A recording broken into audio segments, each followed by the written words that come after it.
Good afternoon, and great to see you all here on our first conference day. And it is my great honor and pleasure to present to you the IDOS sponsored semi-plenary with my dear colleague. Actually, we worked together for years, Annabelle Houdret. Thank you very much for being part of the conference as one of the co-hosts, and we really look forward to your session. Thank you. Thank you, Sander. The pleasure is all mine. Welcome to this session. I'm glad you could abandon your food security to take care of our water security. So also a big welcome to our online participants. May I please ask the panelists to move here? So our session today is on bridging the gap, science policy dialogue on water as a catalyst for sustainable development and climate action. So I will give you a very brief introduction to the topic, and then we move to the panel discussion. And of course, we will also give you room for the debate and for asking questions to our panelists. So what is global water governance? We know about so many initiatives. You may all have heard about conferences here and there, Stockholm Water Week and others, World Water Assessment Program. So all this is somehow global, but there is not a single thing that we would call global water governance. We have over 30 UN institutions dealing with water issues. And there's been a lot of fragmentation, lacking coherence and coordination, lacking governmental legitimacy in many of these events. And we have a huge water crisis everywhere. We have extreme water events, we have a lot of climate-related water issues, etc. So I think it's about time to have a better approach to global water governance. And then, if you remember, in March this year, we had this huge conference in New York, the UN 2020-30 Water Conference, the first one since 1977, including a midterm review of the UN Water Action Decade and water as a deal maker for the 2030 agenda, because as you probably all know, so many SDGs are dependent on enough and good quality water. So the conference attendance was great, over 10,000 participants, 700 commitments presented at the end. There were discussions about a special envoy of the UN on water. So are we now there? Is this global water governance? Is this a great achievement? Is this also, as they said, a watershed moment for SDGs? And you all probably know that we are lagging behind in many SDGs, but particularly on SDG 6. Well, there was a lot of criticism on the conference, that it was lacking accountability, rigor and vision, that there wasn't enough monitoring of all these measures that had been announced, that there was no binding agreement, that the Global South was not well represented, and that overall there was a limited objective of this conference. So this is why we take this approach today in our plenary, because water resources play a key role as a global common through teleconnections and water users between countries and globally, and in stabilizing the Earth system. So somehow we all know we need a coordinated and holistic approach to global water governance. But how do we get there? So the first part of our debate will focus on the conference itself, better understanding what happened, which are the outcomes, how can we assess them.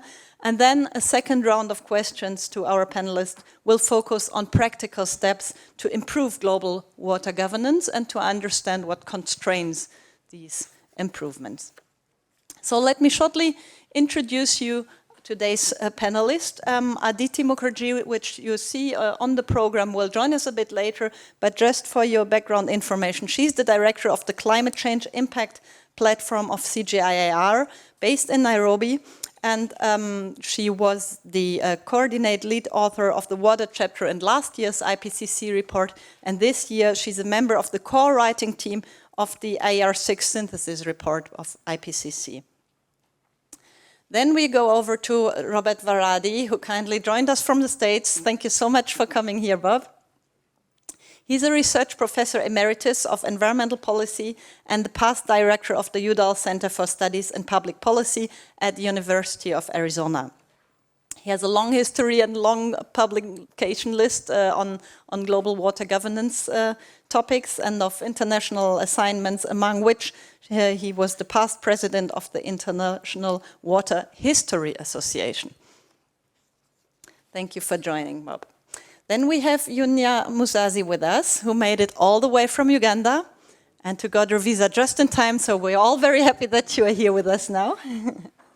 She's the executive director of the Uganda Water and Sanitation NGO network, UWASNet, also member of the Water Integrity Network, and she has a lot of experience in national, regional, and Pan-African institutions of development and private sector on water, sanitation, and environment. And you have also been to the UN Water Conference. Then we have online Mr. Johannes Kuhlmann. He is the current scientific advisor to the president of the UN General Assembly. He's originally based at WMO, and he's currently also the UN Water Vice Chair, so he can help us understanding what is going on at the UN level. And then last but not least, we have Ines Dombrowski with us. She's head of research in our program Environmental Governance and Transformation to Sustainability at the German Institute of Development and Sustainability. And her work focuses on governance from local to global scales with approaches of institutional, economics, and political science approaches. So thank you all for joining us today. Bob, my first question goes to you. Given your work on global water governance and the institutional landscape, was the UN conference the right governance format that we need? And did it include all relevant stakeholders? And what is the legitimacy and the reach of this conference, given the skepticism towards such international formats?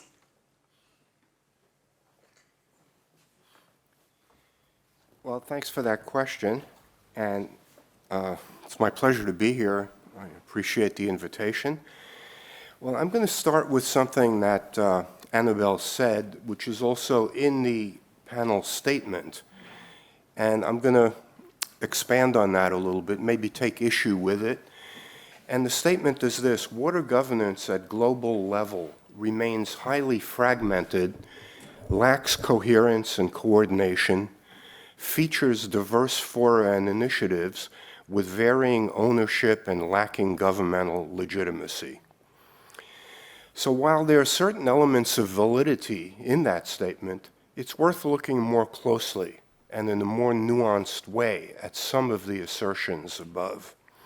That can help us determine whether the, quote, governance format of the March 2023 UN conference was a timely and suitable choice for addressing the challenges and existing shortcomings of global water governance.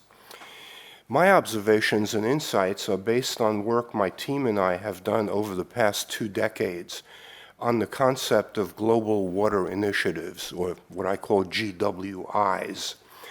By that term, I mean the complex and globally influential mosaic of institutional frameworks, organizations, events, declarations, professional societies, organizations, and networks that focus on water resources governance. Some of these institutions lie within the United Nations umbrella, but the vast majority of them are independent of the UN. They share what is a global outlook and purview. One of the notable things we found in our research was that in spite of the venerable nature of these global water initiatives, some date to the 1880s, some of the professional societies in particular, and their prevalence and proliferation, they number in the hundreds, the phenomenon has remained starkly understudied and consequently unappreciated. An obvious result is that critics have seized on some of the glaring and daunting obstacles these institutions face: duplication of effort, contending agendas, competition for resources, fragmentation of effort, lack of coordination, and inability to achieve, document, and quantify on-the-ground policy accomplishments. Our research, which was summarized a year ago in the journal Water, suggests that the ensemble of global water initiatives is much like an ecosystem, exhibiting a rich variety of forms, niches, and purposes.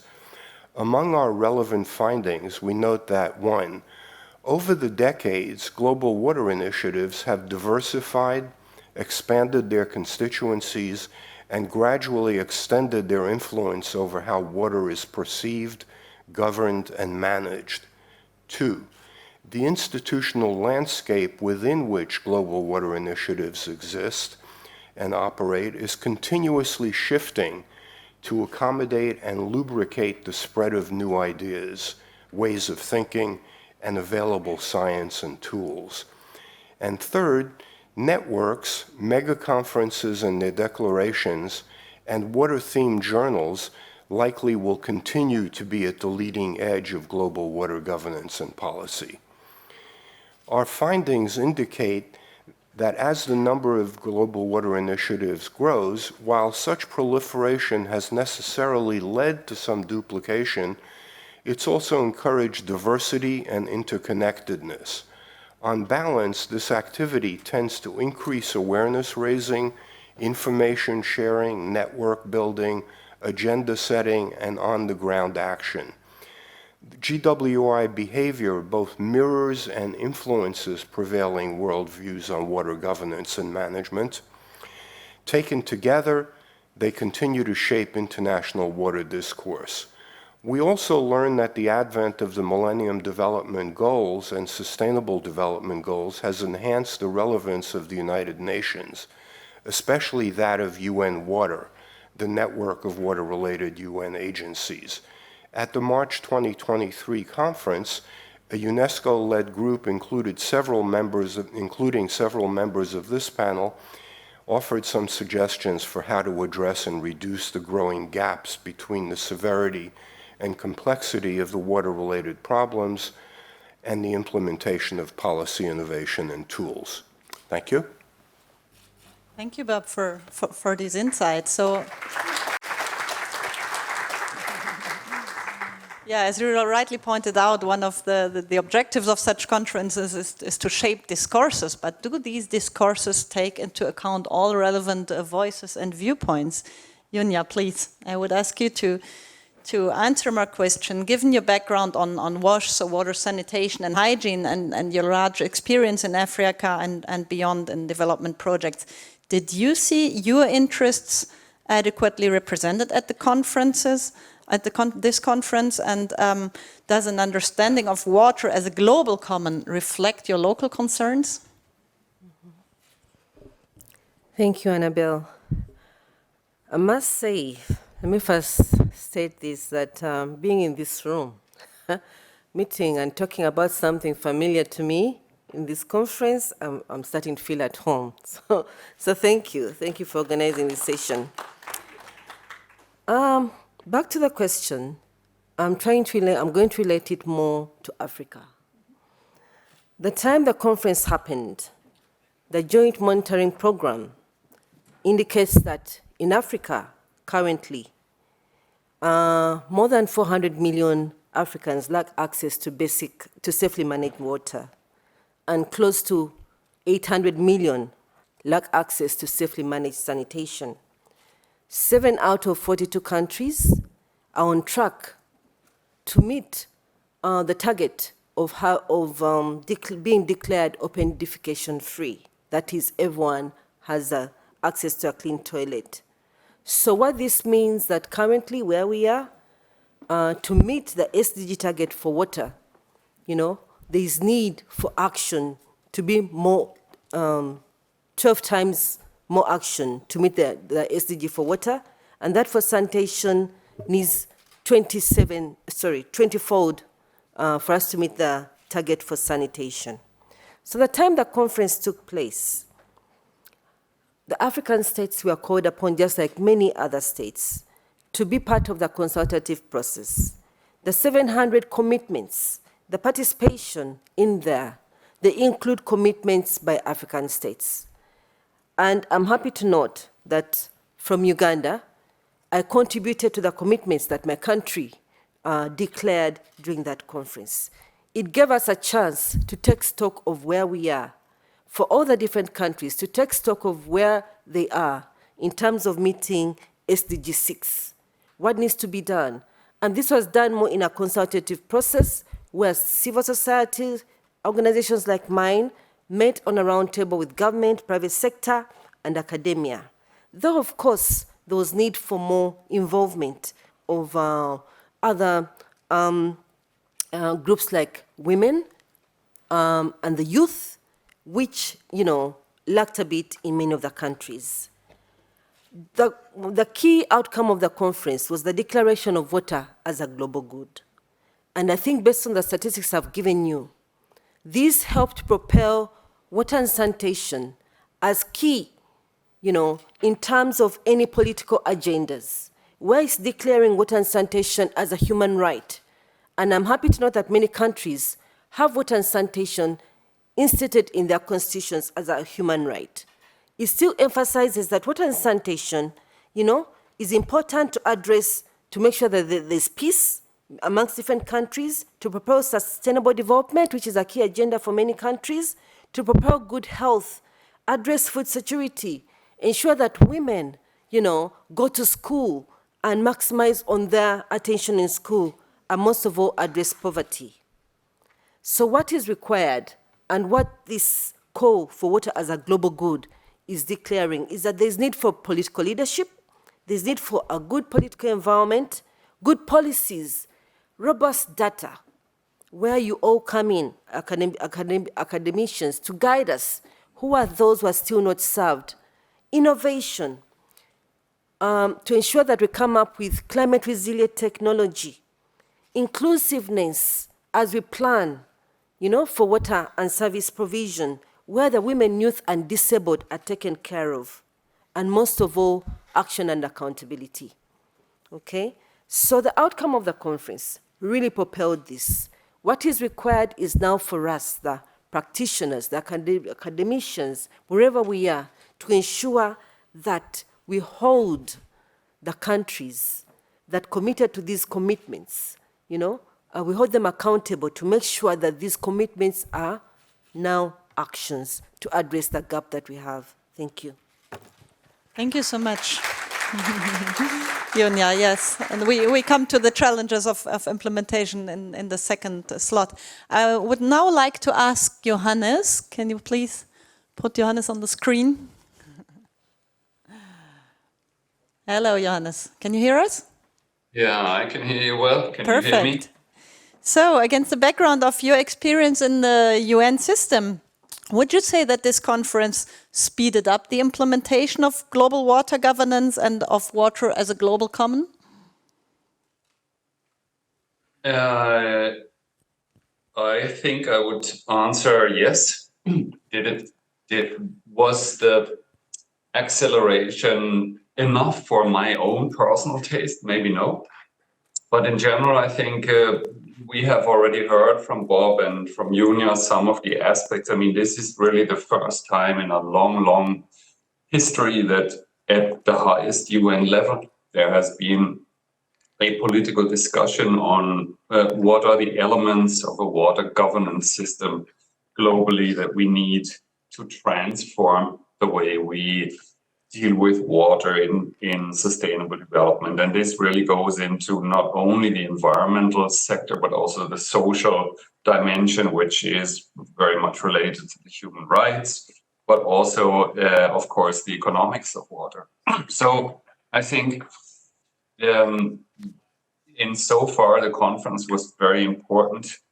It has shown that we have different understandings politically on how we need to organize ourselves, but it has, I think, for the first time in a long while since '77, really elevated this discussion to a level where every member state in the UN had to face the fact that the hydrological cycle is a global phenomenon, and when we discuss green water, then of course Europe and Russia and the Ukraine are all interlinked. There is no stopping green water connectivity because some politicians says our policies are no different. So I think this has been an important part of it. Now, on what is going to happen now, UN Water has been asked by the member states in a follow-up resolution in September to develop a coherent strategy or implementation plan for transforming our business. I think that's important, and that must build on mainstreaming water really into the different important agendas. There is the food discussion. There's not enough water in there. We have the climate COPs, and we have other important processes around biodiversity, or now this whole, how do we create and agree on some basic principles, how economically we need to take into account water and sustainable development. And this really goes, in the end, it must go to the level of, okay, how do we rethink and rebuild the economic subsidies, for example, for trade or for energy or for climate that are water smart. We need to rethink the way we manage land and cities, and because we have been, so to say, losing water from our natural systems for the last 152 or more 100 years through the loss of biosphere, through drainage of soils, through now, of course, the climate change induced changes in the cryosphere. So in Switzerland, where I am at the moment, we lose every year twice as much fresh water from our natural system than all the Swiss can consume. And of course, we can lose a little bit more water until there's no water to drink left, but this trend needs to be reversed. We need to build a water positive society, economy, and culture. So I think, for me personally, is it fast enough? Is it ambitious enough? No, but having worked in the UN system for a while, I think this has been a real, yes, I can say it has been a real watershed moment, because we have these principles now formulated. They're not yet ready for implementation, but they are formulated, they're out in the open. And as Junia has said, the more pressure we get now from the local level on decision makers to actually respect this, and we see lots of legal cases now and some courts already. That's maybe still more in the US or in Europe, but as much societal demand we can create for this change, for this transformation, I think we can make a difference. So I am positive about this conference and about how we can deal with it in terms of global water governance. There are always some people who believe that the past was better than the current situation or the future, but I think these people will become less and less, because we live in a world that becomes smaller and smaller. So with that, for a first round, thank you. Yeah, thank you so much, Johannes, for these insights. And I think it's one of the important things is, yes, global water governance is also what we do here at the local level, and we can also sustain global water governance and contribute to create this societal pressure so that things do change at the global level. Johannes already pointed to the different sectors. We need water for energy, for trade, for climate, for agriculture. And we are glad to have our specialist Ines on that question, because you've been doing a lot of research on coordination and water governance. So water as a global commons needs coordination, not only across sectors, but also across political borders, which in some regions of the world is pretty difficult, as you know. So did the conference address these issues? And how can transboundary and intersectoral coordination be improved to support global water governance?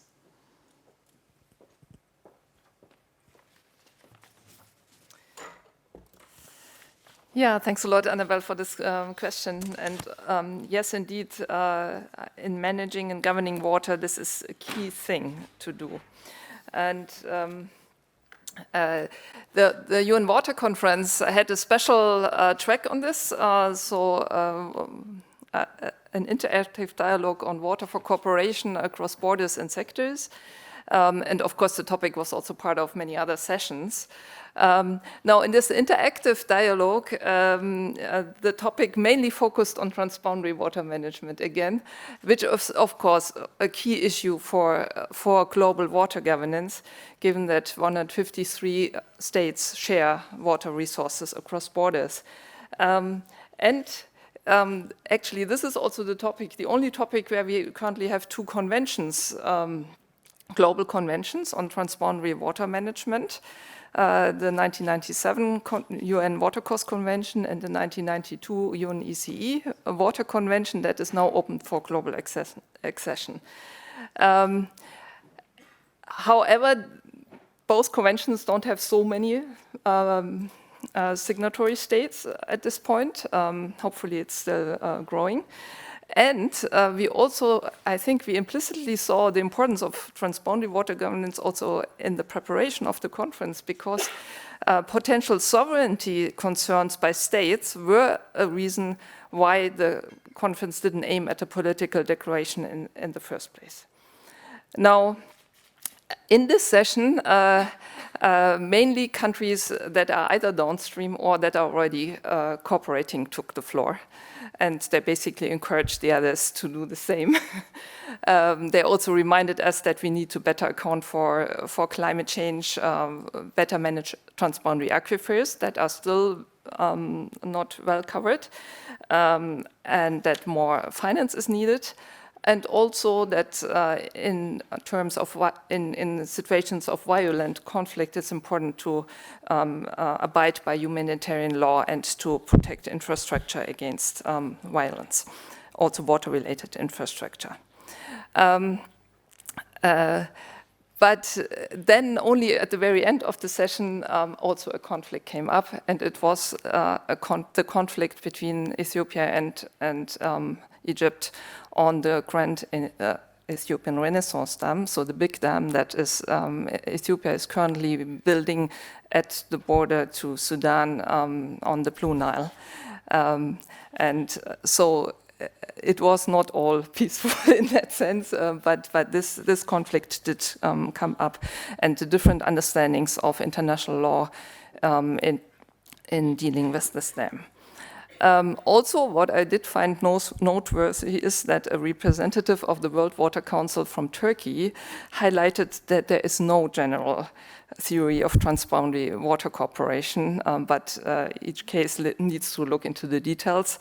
Also, a statement that would be more associated with upstream states that care for their sovereignty. On sectoral coordination, that particular session was not particularly strong, so there were affirmations that we need to take the WEF nexus into account to link better to health and climate change, collaborate across actor types, but here the transboundary things took precedent. So what do we take from this? I would say on transboundary cooperation, still, I mean, we further need to try to implement these global conventions, and that is also important in the context of benefit sharing, which is a key incentive for moving forward in this regard. One point that came up through the Economic Commission on water was the fact that now with huge landscape changes, for instance, deforestation of the rainforests, we also see degrees in rainfall downwind of countries, and we don't have any transboundary arrangement for this problem yet. So this is an emerging topic. And on intersectoral coordination, it was not mentioned at the conference in my sessions, but what we see in our research is that in general, more polycentric governance structures are better able to deal with the issue than more centralized approaches. So I would leave it for that. Hey, at this. Thank you so much, Ines.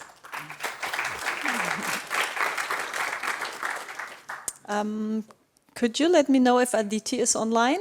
Yeah, perfect. Welcome, Aditi. We don't see you? Yes, we see you. Thanks for making hi. yourself available. So, Apologies, I'm a in your work for IPCC, you addressed not only climate and water, which is already bridging quite a few gaps, but also managed to convey scientists from very different disciplinary and geographical backgrounds, which is what we need for improving global water governance, I think. So did you observe a similar spirit at the UN conference or in other global water institutions or events? That's a great question. And I was not present in the UN Water Conference in general, but so my answer would be a little bit of second hand. But I work a lot within the water community, and my work in the IPCC actually made me work with a different community, the climate community. And I actually thought the huge amount of willingness between the water and the climate community to bridge their understanding and come together. So actually writing this chapter along with experts from the various discipline was one of my, one of the best experiences that I have as a researcher, as a water scholar. When it comes to the water community, and I don't want to paint broad brush picture always, but for example, I have worked largely on the groundwater part. Groundwater is my expertise, mostly around around policies and institutions. And I have seen how less the groundwater community is integrated with the surface water community when we are basically the same water. Similarly, the same thing happens when you're working on my other area of expertise is around agricultural water and how less we talk to the water and sanitation people, while these are also very intricately linked.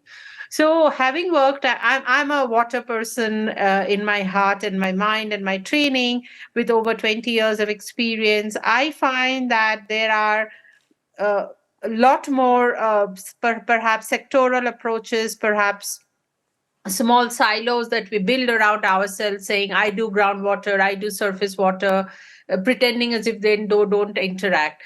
But so that's one of my, and I don't know if the water conference kind of was a bit different. Perhaps it was, perhaps there was more effort to break these silos down. But because I did not attend the UN Water Conference in person, that was exactly the time when the IPCC synthesis report was being approved. So I can't really comment on that. Then there's a second point that I wanted to talk about was also I have also noticed that often there is this fear, and I have heard it from many, that the climate is overtaking all the other kind of disciplines. And there, I think one of the things we try to do in our chapter, saying that climate change is very important for water cycle because water cycle is getting affected by climate change, but also various sectors that use water is getting affected, but the actions we take also affect. So I mean, I don't think this is an audience that needs any explanation of how water and climate are related. But then in our chapter, we highlight that not everything is about climate in the water. There is so much of water, lack of governance, there's so much of water mismanagement. Now, to give you two concrete examples, climate change and melting of glaciers are very directly related. Glaciers are melting because the temperatures are going up, and that is because of human-caused greenhouse gas emission. So very clear link. When it comes to groundwater, the links are much more indirect. I think the main reason why we have a groundwater crisis is the way the groundwater is being managed / mismanaged. And there, what climate change is doing is exacerbating those crises. So similarly, I think the role of climate change kind of depends on which aspect of water you are working on.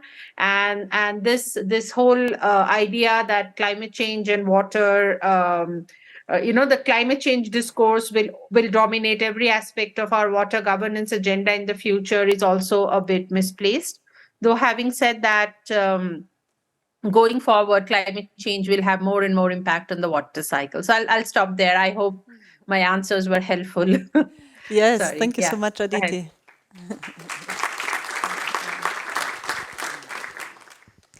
So before moving to the general public, I want to have a second slot of questions to our dear panelists. And now it's more about implementation. So we have a status quo. We know a bit about where we stand here and there on the different issues, but what can we actually do to improve global water governance? And one of the measures that has been in the discussion for quite some time, and I would ask please Johannes to come on the screen again, is the establishment of a UN special envoy on water to improve global water governance. So, Johannes, we are very curious because we've been hearing this since quite some time. Some states are supporting it, but we haven't seen any formal announcement yet. What has been decided on this matter? Which changes do you expect to happen within the UN system if such a special envoy would be mandated? Thank you.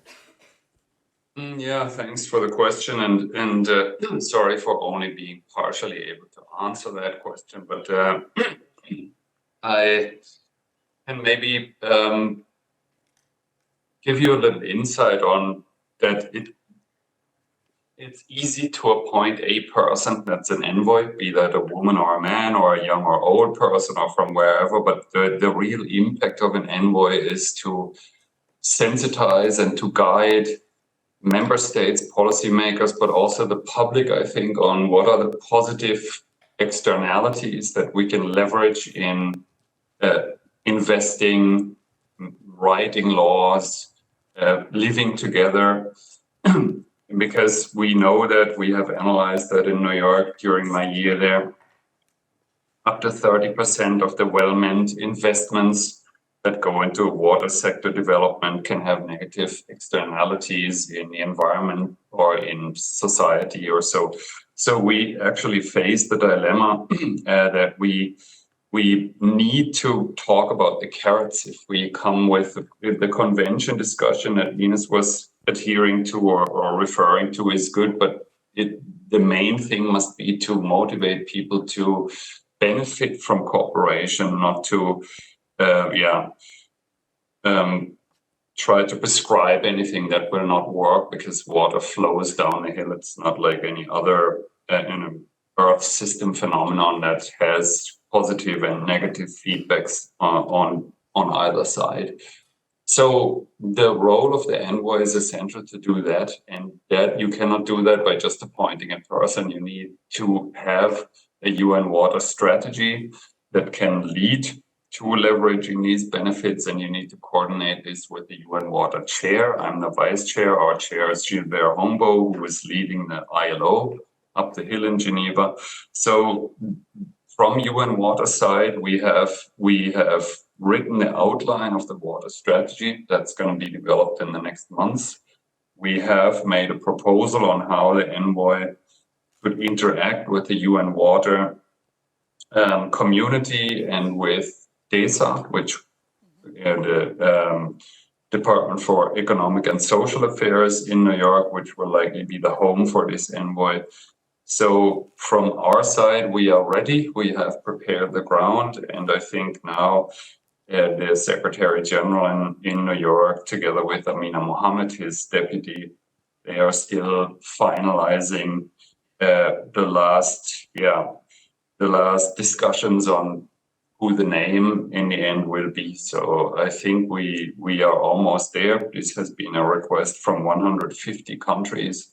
So it is, I think, only a matter of time until we will hear about this. But why did it take so long? Because it's not just appointing somebody, it's really creating an enabling environment for this envoy to make a difference, not only to talk, but actually to catalyze change and implementation.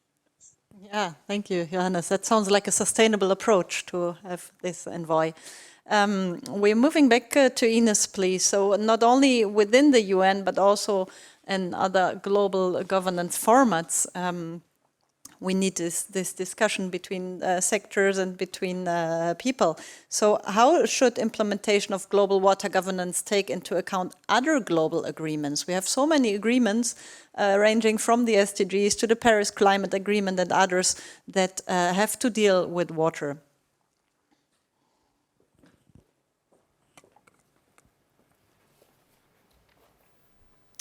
Yeah, thanks, Annabelle.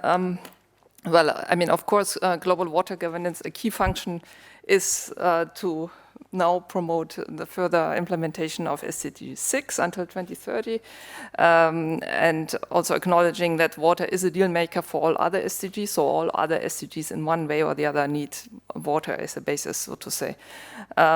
Also, many other SDGs, or the implementation of these SDGs can have also negative impacts on water, so that also needs to be taken into account.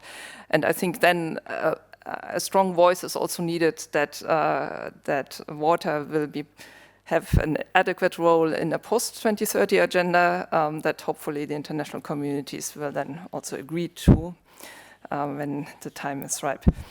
Now, but I think it's then also really a key to go through the other global Rio conventions and other mechanisms in the UN system. And I want to illustrate it a bit related to climate change and the Paris Agreement implementation. So for instance, in the Paris Agreement, water is not mentioned in the agreement, yeah. But of course we know that climate change affects water quality and quantity through extreme weather events, through sea level rise, through melting glaciers. We have heard this before in the session.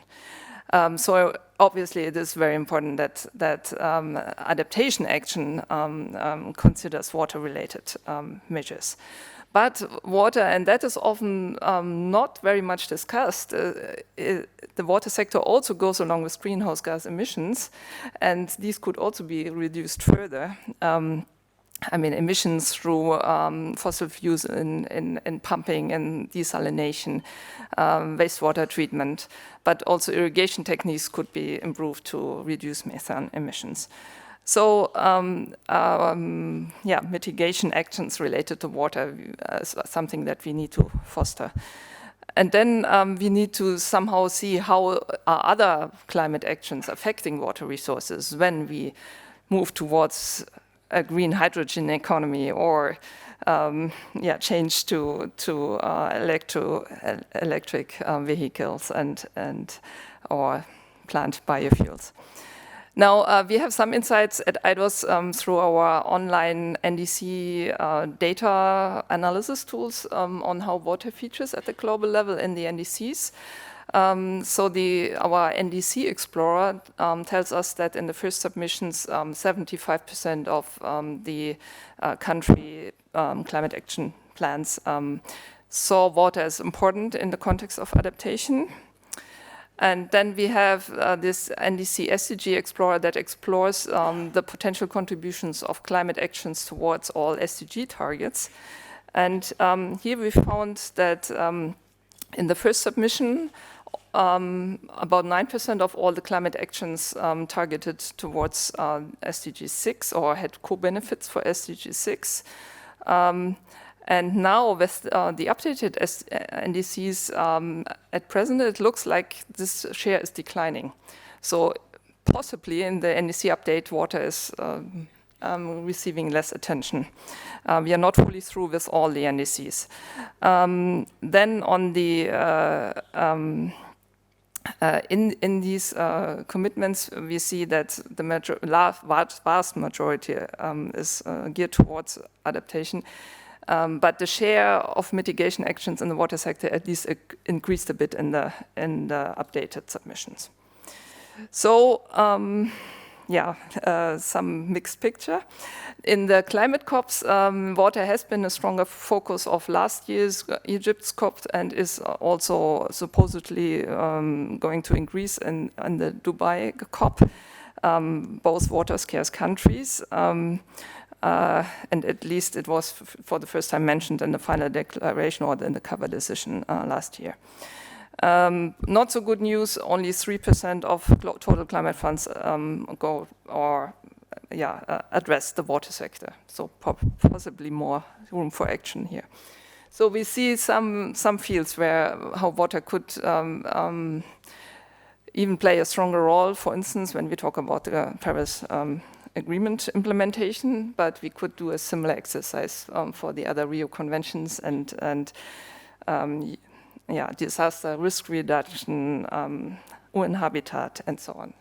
So I think this will be an important role also for the envoy. Thanks, Annabelle. Okay, thank you so much, Ines. So many of the issues you mentioned are also addressed in the high number of the commitments that were submitted by the state at the UN Water Conference. So, Junia, which challenges and opportunities do you see in implementing this action agenda? Because, yeah, it's been an overwhelming sign of action, but what will remain of this?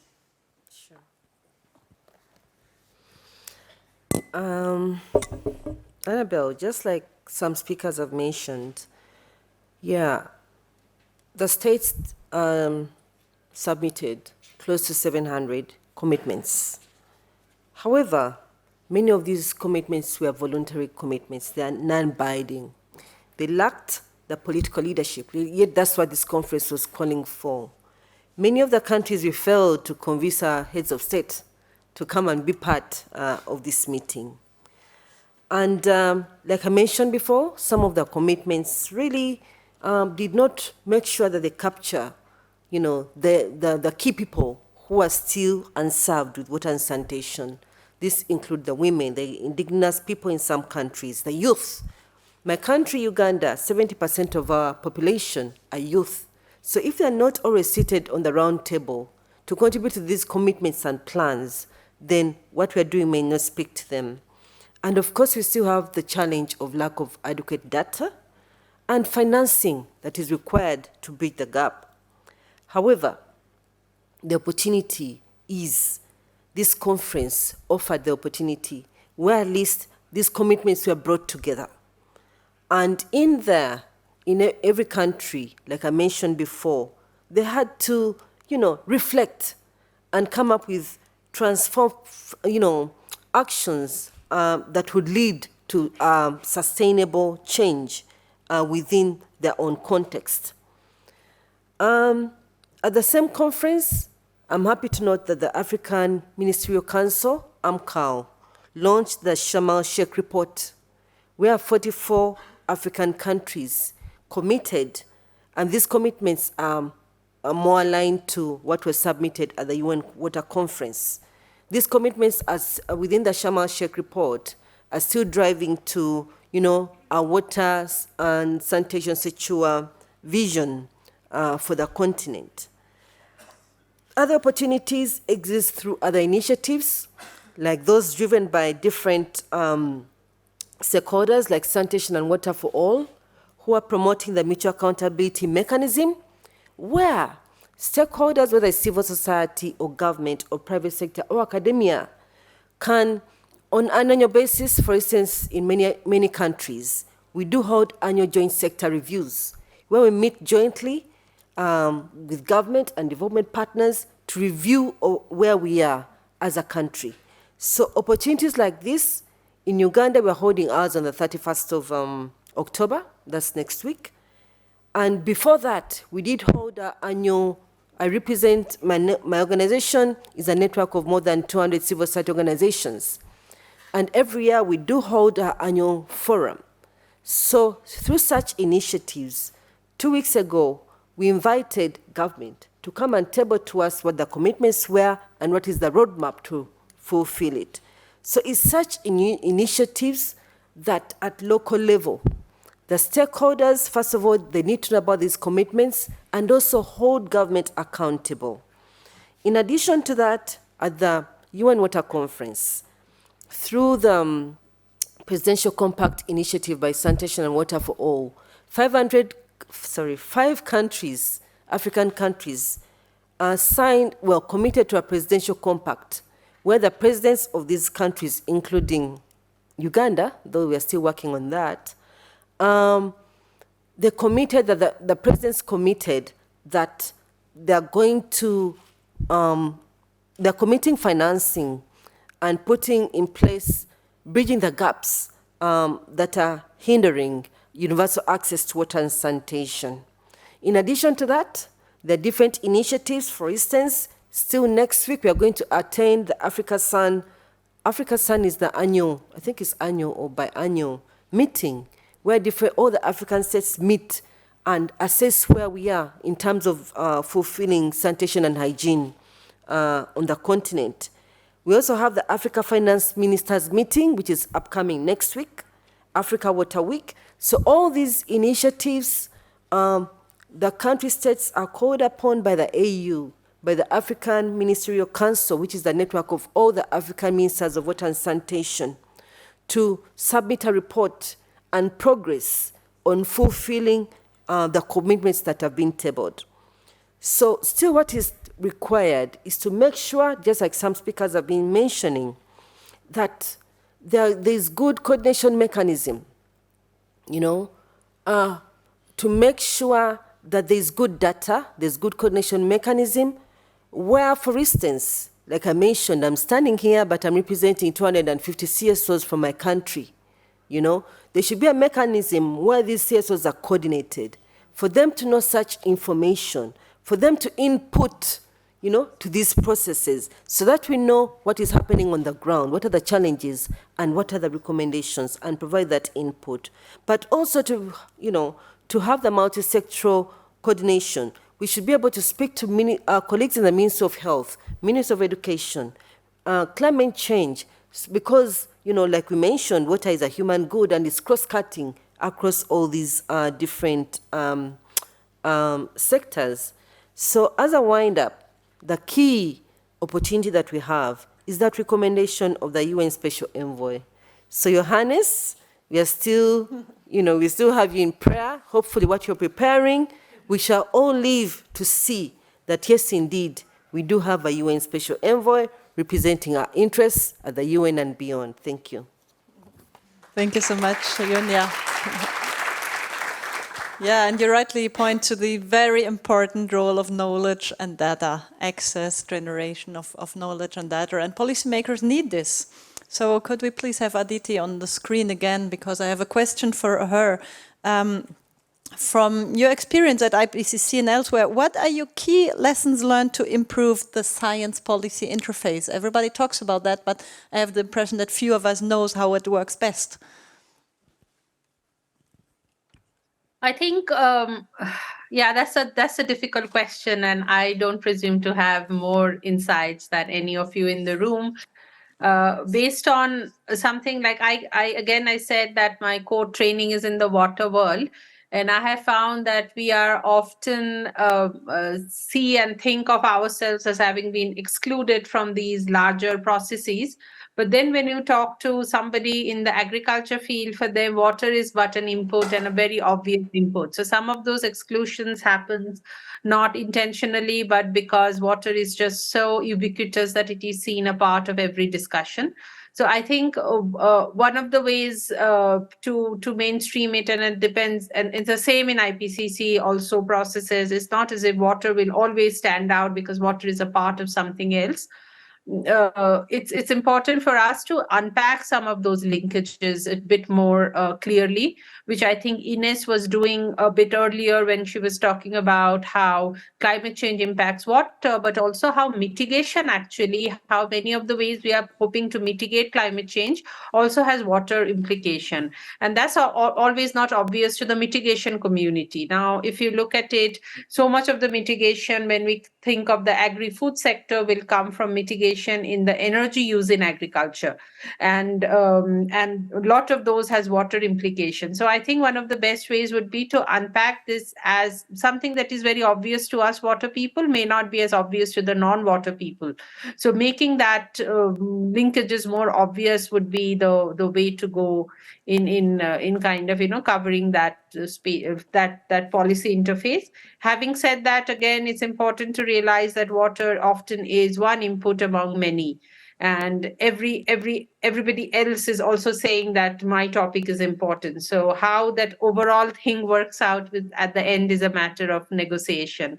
But the water community needs to be also, I think, just accept that we are a part of a larger scheme of things where there are many other important things that also matter, and present our case accordingly. Yeah, over. Yeah, thank you, Aditi. So my final question, I mean, we're in this room, we are in the academic bubble, kind of, a bit linked to the policy world, but there's a much broader world outside there, a lot of wars going on, etc. Bob, can you help us understanding how the geopolitical context of global governance, I mean, it's changing a lot at the moment, it's very challenging. We have environmental, economic impacts of wars, we have new political alliances, we have a lot of polarization at the global level. We have the BRICS playing an increasing role. All this constraints cooperation and commitment. And then we have a lot of internal political dynamics. I mean, obviously, Republican versus Democratic views on environmental regulations in the US, environmental versus economic interests in countries such as China or India, and I'm sure every one of us would find examples from his or her country. So, Bob, please help us understanding how this affects global water governance. Yeah, thank you. I particularly like one of the last things Aditi said, which was larger context. So I think I'm going to speak to that issue. And when Annabelle first posed this question, or some version of it to me, it occurred to me that we needed to look at a higher level to answer why it's so difficult for implementation to take place effectively. So I'll start by saying science and technology offer potent tools that can help us address serious problems relating to water management. We all know that satellites, supercomputers, large data sets, sophisticated models, and AI can assist decision makers and managers in many, many ways. Climate change, drought, flooding, urban water system optimization, reuse, desalination, the list is long, all benefit from skillful application of those tools. Like many of you, I count myself as a believer in the power of science, logic, and rationality. But just as some bacteria resist antibiotics, there's one hugely important domain that's remained resistant to the lure of science and technology: politics. And by that, I mean both the nation's internal politics and large-scale geopolitics. There are numerous well-known examples of each, but I'll highlight just a few. Within domestic politics, lack of harmony is exemplified by, in the US, for example, Democratic-Republican standoff. Lack of harmony elsewhere is evident in the struggles, for example, between the planning establishments in China and India to balance economic development and carbon reduction. In the broader political arena, the potential for disunity is illustrated by such mega disagreements as the current Middle East conflict, the Ukraine war, and the rising influence of a new coalition of large nations, BRICS, Brazil, Russia, India, China, and South Africa. The dynamics and consequences of these political processes constrain and in the extreme prevent cooperation and commitment among participating nations. Because of the overriding influence of politics in setting national and international goals and allocating resources, it's fair to say that this process, in its multiple manifestations, is the 200-kilo gorilla in our discussion. It's likely the single biggest reason the SDGs have failed to meet their goals. So can anything be done via either one, the loose-knit network of global water initiatives that I spoke about earlier, or more directly through the auspices of the UN, to mitigate the destructive effects of politics on water governance and management? With regard to the first of these resources, I earlier referred to what I called a mosaic of institutional frameworks and all of the various organizations, networks, declarations, and so on. These institutions are by definition outsiders to national political processes. While some are intergovernmental, most are non-governmental. The networks that are in place, along with the programs they operate and the outputs of those programs, can exert influence most effectively by demonstrating successful achievement on the ground. The declarations that emerge from events often contain innovative and doable concepts that could appeal to opposing points of view. At the same time, the availability of powerful means of disseminating information and findings permits these global institutions to insert themselves more directly within the political process. To use current sports terminology, they need to step up and engage more directly. As for the second grouping of institutions, those within the UN family, the emergence in the early 2000s of UN Water was a notable step forward. For the first time, serving as a coordinating mechanism, it brought together the ensemble of water divisions within the family of UN agencies. Working in concert with their member states, this group offers tangible opportunities to overcome political obstacles. And of course, the talk we had earlier about whether there will be a single person at the head of this is relevant to that discussion. In the past, UN Water mostly served as an information clearinghouse, a venue for discussion among sometimes competing water agencies, and a publisher of the annual water development reports.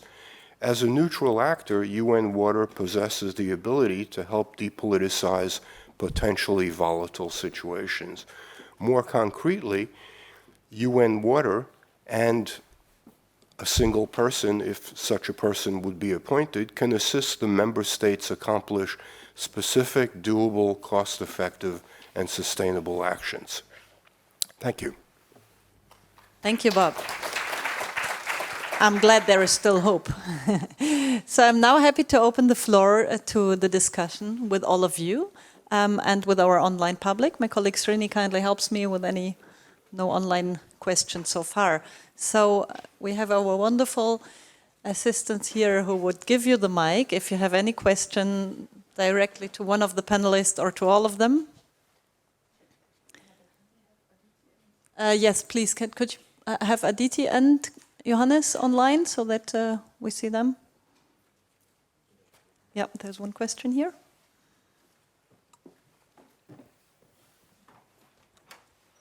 Maybe you could briefly introduce yourself also. Thank you.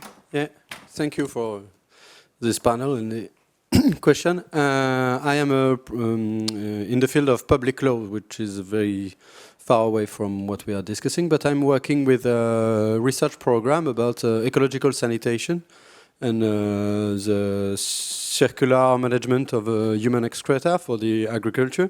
And I wanted to know, as non-knowing people, if that was something in the discussions and how it was treated, how it was also felt by, especially by southern countries, because sometimes it can be misunderstood as a proposition, political proposition, to engage in ecological sanitation. And in the research program in France, we know there is a very, very touchy point about social acceptability about ecological sanitation at a wide scale, which is my research project in the program about how to make it massive in like a public service. So how does it come on the tables in every one of you? Yes. Aditi, would you like to respond maybe? Sorry. Or yeah. I mean, in the IPCC report, we had this circular economy as an adaptation. So one of the things is that, like, for example, some organizations like my own, I used to be with International Water Management Institute, recently moved to CGIAR. But IMI, for instance, has over 25 years worked on how to reuse a lot of these waste coming out from agriculture, but also from cities to grow crops. And that's what is actually happening on the ground. The idea there is how to make it more hygienic, more quality conscious, etc. So I think in the developing world already there is a lot of reuse of so-called wastewater. I think the public perception becomes problematic when it comes to using that water for, say, drinking water. I mean, that's something I think there would be. But already when it comes to growing vegetables and all, there is, I mean, that's how most of the developing world in the peri-urban areas grows its vegetable. It just reuses the wastewater. So yeah, I'm not very familiar with the context in France, for instance, but this is my understanding from the work that I do in Africa and Asia, that wastewater reuse is pretty mainstream. The challenge is how do we do it safely for the people who are using it, and how is it still safe for the consumers? So over. Yeah, I think what I can say to that specifically during the UN Water Conference, there are quite a number of side events and by different practitioners. I can't confirm, but I'm sure there must have been sessions where the circular economy for ecological sanitation was part. What I can say that in Africa, this is an initiative that's promoted, but of course with challenges as the scientists and practitioners try to, make sure that they address the barriers of ensuring that, yes, there's enough sensitization and capacity building regards the safety, of the communities, and also addressing the barrier of the mind change, regards ecological sanitation and its importance. But where we are now, based on the gap that we have, this is one of the pathways that's being promoted based on the use, of the waste and its contribution to the economy. Yeah. Okay, thank you. Any other question, please? Yes, over there.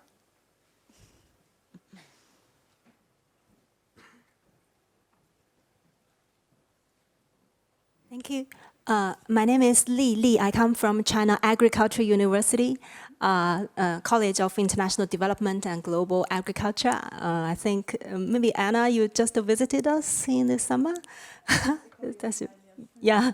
Recently, we just published a paper which is related with soil governance. I think there is some similarity between the water governance situation and soil governance, because formally, when we talk about climate, maybe we only think about the carbon mitigation technology. We didn't think about agriculture. And when we think about agriculture, soil, water, and the water-saving irrigation technologies are really very important part for climate adaptation. And that climate adaptation is a bridge to combine food security, poverty reduction, and climate governance together. I think if we could I don't know whether, actually in reality, there has been a lot of science and research collaboration between, for example, Israel, China, and United States and Canada. There have been a lot of such non-government cooperation on water or soil research cooperation. I think maybe this could be some ways for us to promote the water or those which was not mainstreamed into the climate discourse into it. This is just some ideas into my mind. For all of you experts, I think I should ask some questions for you, because this is really rare opportunity to us to know about the international water governance situation. I agree with Bob that there must be fragmentation in this, just like the soil governance. It's just like this. But in the Paris Agreement, just like I forgot that name of IDS scholar. You mentioned that maybe in Paris Agreement there is very limited mentioning of water there. But for the soil governance, for example, the 4 per thousand initiative proposed by French Agricultural Ministry, which think that if we increase the soil organic carbon sequestration for 4 per thousand every year, we can actually offset all the carbon, all the greenhouse gas emission in the world. But that is very hard for the whole world to reach. But till now, there have been a lot of state and non-state actors into it. And the 4 per thousand initiative is now put into the UNFCCC and IPCC framework. Is there any possibility for water governance practices to have similar legal process in that direction? Thank you. Yeah, challenging question. Who would like to take this one?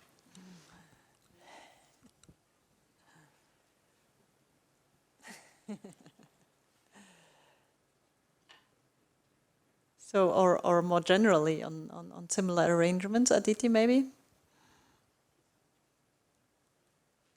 I know that's that's a hard one. I'm just trying to think on my feet if any such efforts are out there.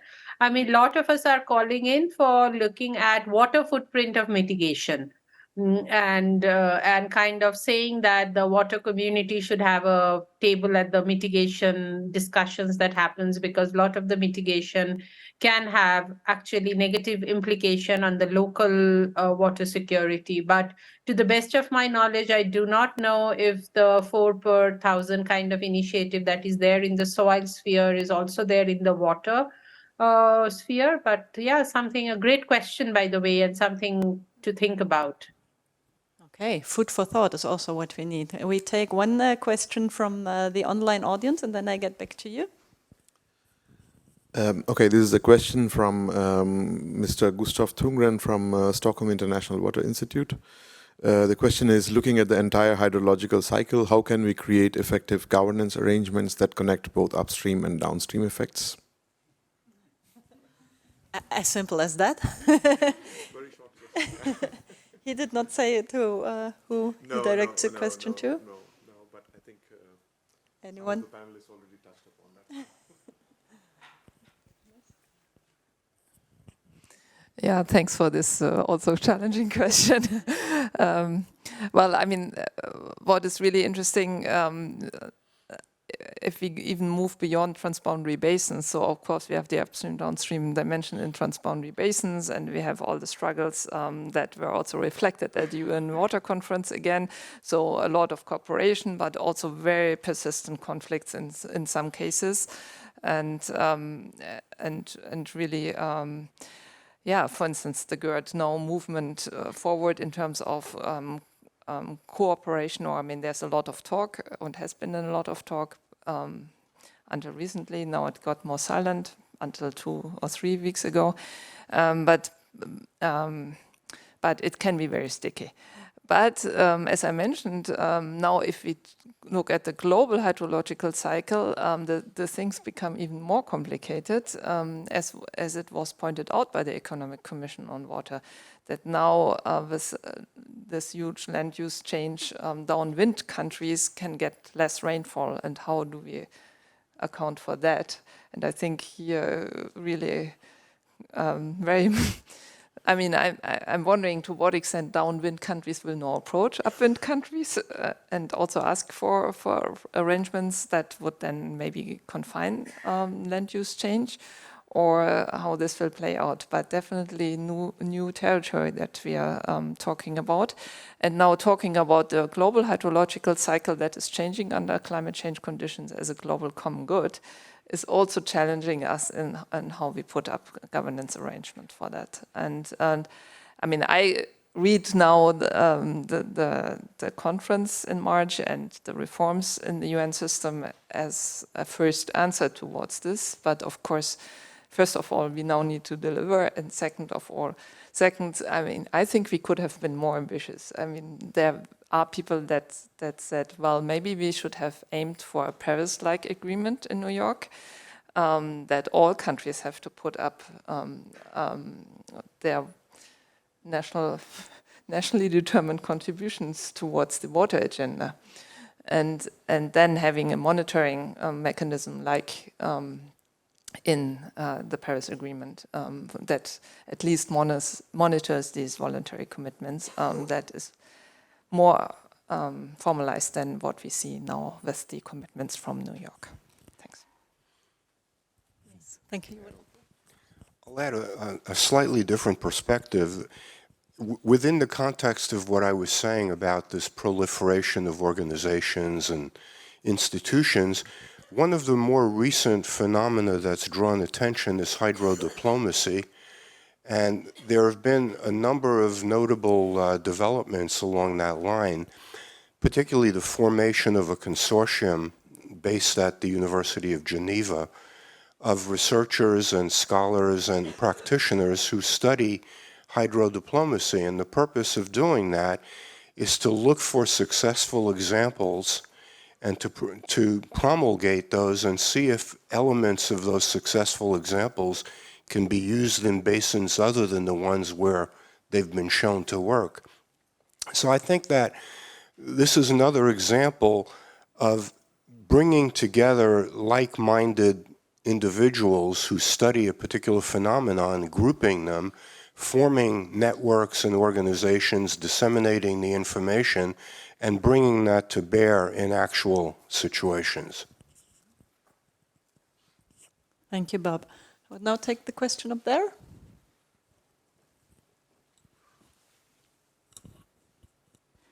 Thank you. Maybe my question will be for all panelists.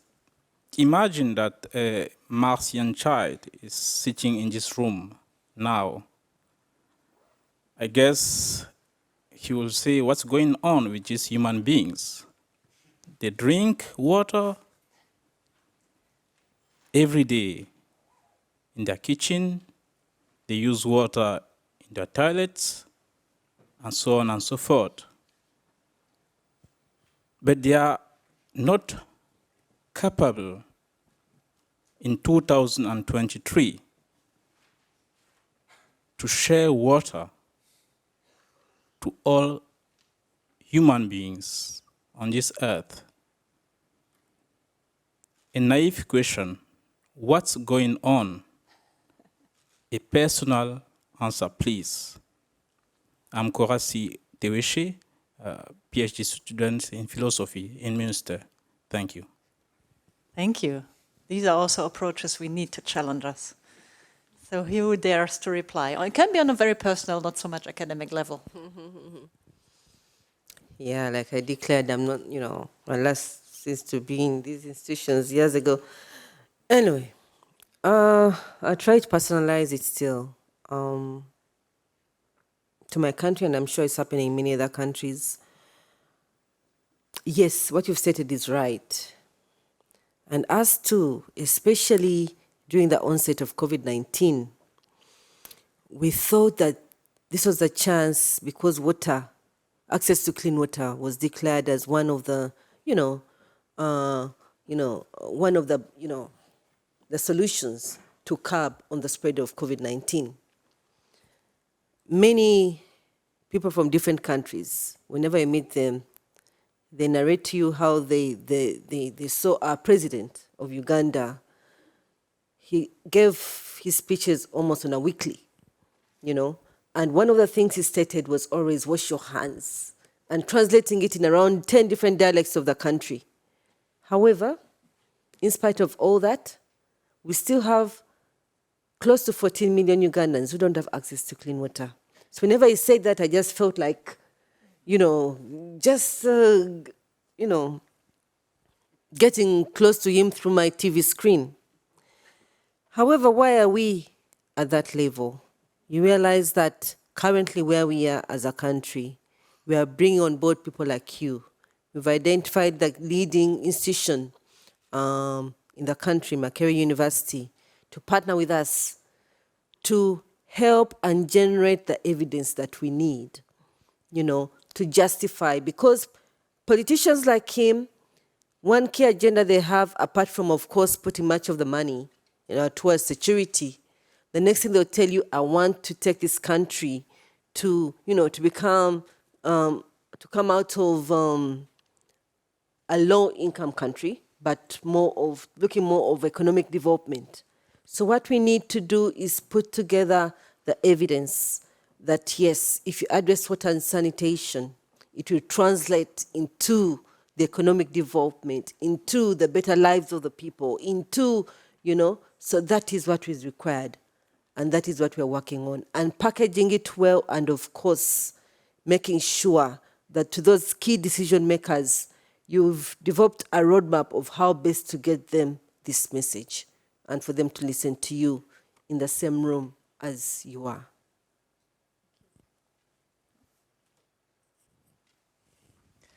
Well, thanks for challenging us with this one.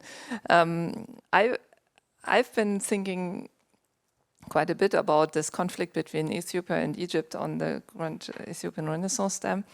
And I mean, in international law, there is this doctrine of limited territorial sovereignty, meaning that applied to water, that my right to use the water is limited by the right of the other to use the water. And that's, I think, a very basic ethical principle. And I think when we apply it to transboundary water management, it really means that each riparian has a right to use the water, but each riparian's right to use the water is somehow limited by the rights of the other riparians. And the good thing is, once you cooperate, water offers many potential win-win solutions that you could even generate benefits from cooperation, which can be an incentive. But sometimes then states don't agree on how to share these benefits of cooperation, because there can also be losers that need to be compensated.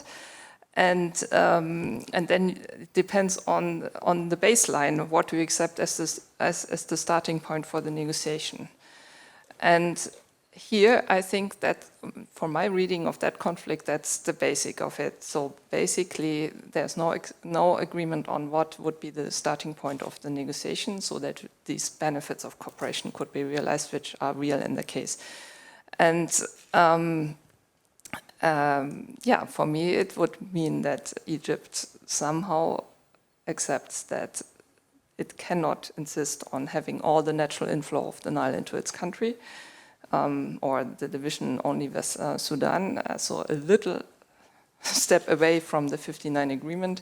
And Ethiopia has to accept that it cannot have equitable doesn't mean that it has to full sovereignty over the water, but it also needs to then cooperate and step down a bit on this. And but this is not happening due to various political reasons. And so this is something I'm thinking about. Thank you. Thank you, Ines. Would anyone else like to react, or otherwise I think we're coming to an end of this great session. We've been talking about many, many things, so it's really difficult to do a wrap-up. I would maybe just leave you with two things.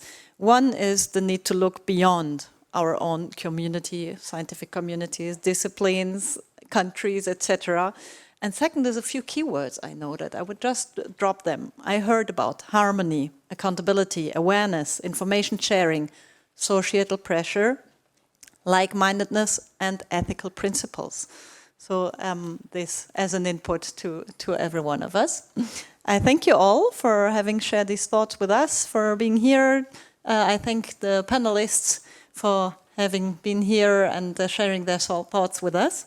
And I thank the organizers very much. Great support from the technical and the administrative staff as well. Thank you. Big clap to them as well.